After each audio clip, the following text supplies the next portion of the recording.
بنی اسرائیل میں ایک عورت تھی جو بہت بد کردار تھی۔ اللہ نے اسے حسن جمال حب دیا تھا اور وہ بدکار بے انتہا درجے کی تھی۔ پوری بستی کے ساتھ اس کے تعلقات تھے۔ وہ اتنی مالدار ہو گئی تھی کہ اس نے اپنے لیے محل بنا لیا تھا اور ایک تخت بنوایا اور وہ بن سور کے ملکہ کی طرح تخت پر بیٹھتی تھی۔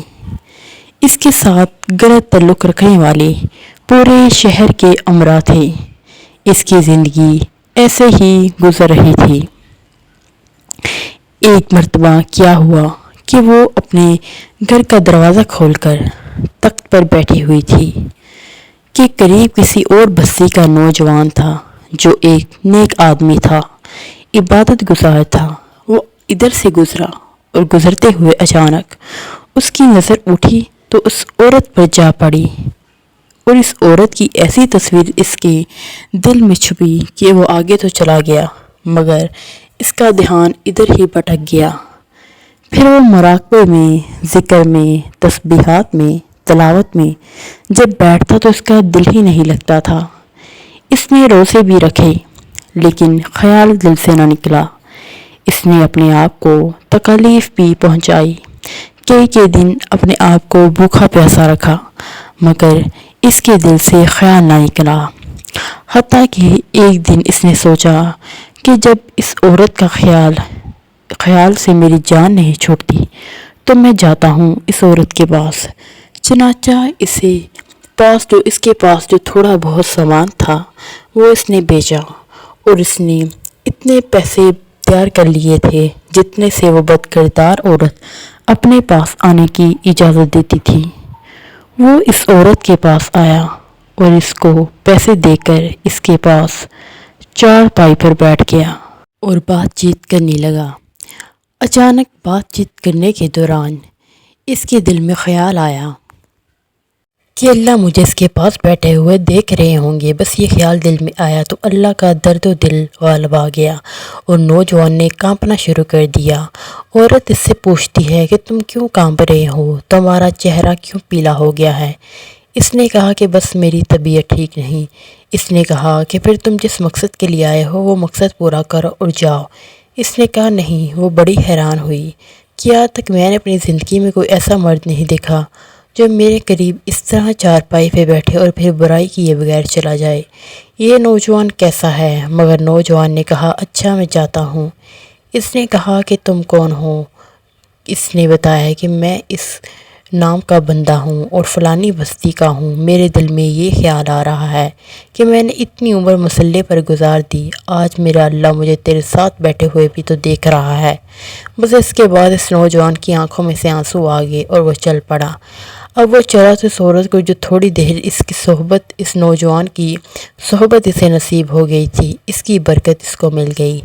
چنانچہ عورت کے دل میں خیال آیا کہ یہ نوجوان کنوارا ہے، اتنا اللہ سے ڈرتا ہے جبکہ اس نے گناہ بھی نہیں کیا اور میں تو سارا دن اور ساری رات گناہوں کا مرتکب ہونے والی ہوں، میں تو خدا سے ڈرتی ہی نہیں۔ اس کے دل میں شرمندگی پیدا ہوئی، ندامت آنے لگی کہ کیا کروں۔ دل میں خیال آیا کہ اچھا چلتی ہوں اور حضرت موسیٰ سے پوچھتی ہوں کہ میرے لیے بھی توبہ کی کوئی صورت بن سکتی ہے۔ وہ اپنے گھر سے نکل کھڑی ہوئی۔ اب اس کو بستی کا ایک بندہ پہچانتا تھا۔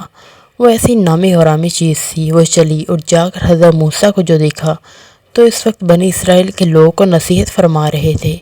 اس نے کسی آدمی کے ذریعے پیغام بھیجا کہ حضرت موسیٰ سے جا کر کہو کہ میں آپ سے ملنا چاہتی ہوں۔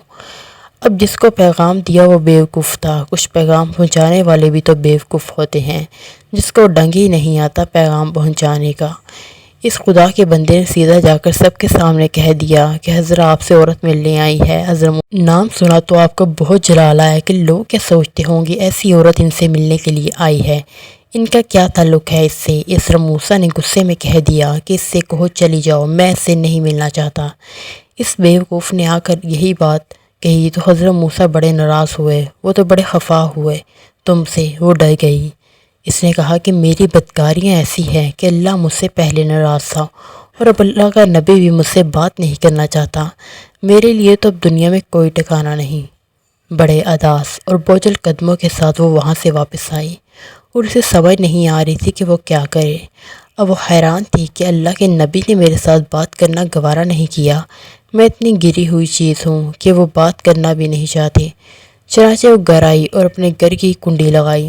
اپنے کسی بڑے سے سنا ہوا تھا کہ بندہ جب اپنے رب کو منانا چاہے تو اس کا چاہیے کہ اس کے سامنے سجدہ کرے۔ چنانچہ اسے اور کوئی طریقہ نہیں آتا تھا۔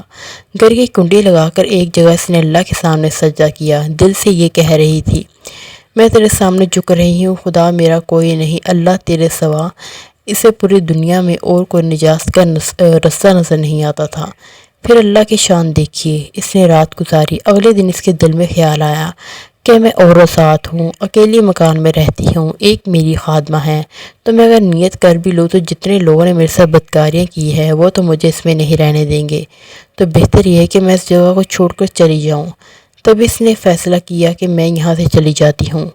اس نے اپنے آپ کو ایک سادہ کپڑے میں لپیٹا تاکہ کپڑوں ہو اور حسن جمال کو نہ دکھے کہ یہ کون جا رہی ہے۔ پھر اس نے سوچا، عورت ذات ہوں، کہاں جاؤں؟ دل میں خیال آیا کہ وہ جو نیک آدمی تھا جس کے دل میں اللہ تعالیٰ کا اتنا خوف تھا کہ وہ اللہ کے ڈر سے کانپ رہا تھا، کیوں نہ میں اس نیک بندے کے پاس چلی جاؤں اور اس کی خادمہ بن کر رہ جاؤں، ممکن ہے کہ وہ مجھے نکاح میں ہی قبول کر لے۔ اس بستی کی طرف چل پڑی۔ چنانچہ ڈھونڈتے ہوئے یہ اس بستی میں اس کے گھر پہنچی اور گھر والوں سے کہا، میں فلاں بندے سے ملنے کے لیے آئی ہوں۔ تو انہوں نے کہا، اس کا ذکر اور عبادت کا معمول ہے اور وہ کمرے سے اتنے بجے نکلتا ہے، تم انتظار کر لو۔ چنانچہ اس نے کہا، بہت اچھا۔ یہ انتظار میں بیٹھ گئی۔ جب انتظار کرنے بیٹھی تو اچانک اس نوجوان نے دروازہ کھولا اور اس کی نظر اس عورت پہ پڑی جو سامنے بیٹھی تھی۔ جب نوجوان نے عورت کا چہرہ دیکھا تو اس کو اپنا وہ وقت یاد آ گیا کہ وہ کون سا وقت تھا کہ میں اپنے مسلح کو چھوڑ کر بال آخر اس کی چارپائی پر جا بیٹھا تھا۔ تو اس نوجوان کے دل میں خوف طاری ہو گیا، کہیں یہ میرا ایمان خراب کرنے تو نہیں آئی۔ میں نے تو اتنی مشکل سے اس کا تصور ذہن سے نکالا تھا۔ تو نوجوان پر اتنا خوف طاری ہوا کہ وہ وہیں پر گرا اور اس کی جان چلی گئی۔ اب اس کی وفات پر گھر والے بے رنجیدہ تھے اور اس عورت کو بڑا ہی غم تھا۔ خیر 3 دن کے بعد اس عورت نے اس کے گھر والوں کو بتایا کہ میں تو اس نیت سے آئی تھی۔ تو انہوں نے کہا، اب وہ تو اس دنیا سے چلا گیا ہے، اس کا ایک بھائی ہے، اگر تم مناسب سمجھو ہم اس سے پوچھ لیتے ہیں، اگر وہ تمہارے ساتھ نکاح کر لے تو تم اس کے ساتھ نکاح کر لو۔ اس نے کہا، ٹھیک ہے۔ جب بھائی سے پتہ کیا تو اس نے کہا کہ ٹھیک ہے، اگر پہلے یہ ایسی عورت رہی ہے اور اب توبہ کی نیت کر چکی ہے تو میں اس کو اپنے نکاح میں قبول کر لوں گا۔ چنانچہ اس عورت کا اس کے بھائی کے ساتھ نکاح ہو گیا اور وہ اس عورت کو اللہ تعالیٰ نے 7 بیٹے عطا فرمائے اور وہ 7 کے 7 بیٹے بنی اسرائیل کے اولیاء میں سے گزرے۔ ایسی بدکار عورت بھی اگر توبہ کرتی ہے، اللہ تعالیٰ اسے 7 ولی کی ماں بنا دیتے ہیں۔ وہ مولا کتنا کریم ہے۔